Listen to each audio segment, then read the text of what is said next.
പ്രിയപ്പെട്ടവർ തന്നെ ശത്രുക്കളാകുന്ന കാഴ്ചയാണ് കടയ്ക്കലിൽ നിന്ന് ഇന്ന് പുറത്തു വരുന്നത്.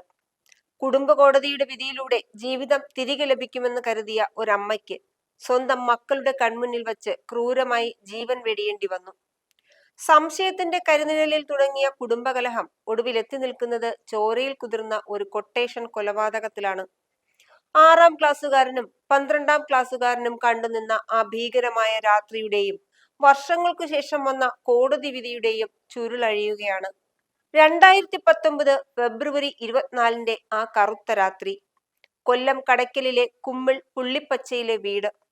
രാത്രി 9:15 ആ വീട്ടിലെ ഹാളിൽ 6ാം ക്ലാസ്സുകാരനായ മകനും 12 വയസ്സുകാരനായ മൂത്ത മകനുമൊപ്പം TV കണ്ടിരിക്കുകയായിരുന്നു 40-കാരിയായ റംല ബീവി.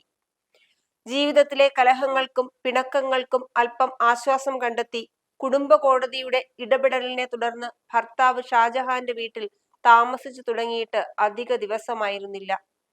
എന്നാൽ ആ വീട്ടിൽ തന്നെയും മക്കളെയും താമസിപ്പിക്കാൻ ഷാജഹാന് താല്പര്യമില്ലായിരുന്നുവെന്നും നിരന്തരമായ ഉപദ്രവങ്ങൾ തുടർന്നിരുന്നുവെന്നും പോലീസ് പിന്നീട് കണ്ടെത്തി. ആ രാത്രി ബൈക്കിലെത്തിയ 2 അപരിചിതർ ആ വീടിന്റെ ഉമ്മറപ്പടി കടന്നെത്തിയത് ആ കുടുംബത്തിന്റെ അവസാനത്തെ സന്തോഷവും കെടുത്താനായിരുന്നു. റംല ബീവിയെ കണ്ടയുടൻ അക്രമി സംഘം കണ്ണിൽ മുളകുപൊടി വാരിയെറിഞ്ഞു.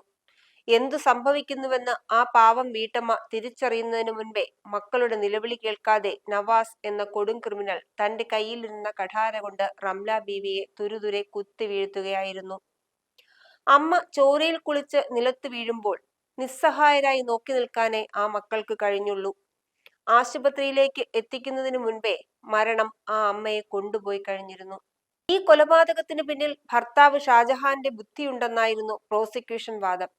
തന്റെ വഴിയിൽ തടസ്സമായി നിൽക്കുന്ന ഭാര്യയെ ഇല്ലാതാക്കാൻ ഷംസീർ എന്ന ഇടനിലക്കാരൻ വഴി നവാസിനും അജിക്കും കൊട്ടേഷൻ നൽകുകയായിരുന്നു എന്നാണ് പോലീസ് കുറ്റപത്രത്തിൽ രേഖപ്പെടുത്തിയിരിക്കുന്നത്. എന്നാൽ കൊട്ടാരക്കര അഡീഷണൽ സെഷൻസ് കോടതിയിൽ ഈ കേസ് വിചാരണയ്ക്കെത്തിയപ്പോൾ നാടകീയമായ വഴിത്തിരിവുകളാണ് ഉണ്ടായത്.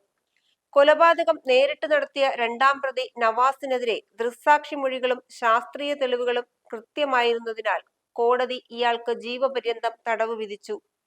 എന്നാൽ ഈ ക്രൂരകൃത്യത്തിന് പിന്നിലെ ഗൂഢാലോചനയും കൊട്ടേഷനും തെളിയിക്കുന്നതിൽ അന്വേഷണ സംഘം പരാജയപ്പെട്ടു എന്നാണ് കോടതിയുടെ നിരീക്ഷണം.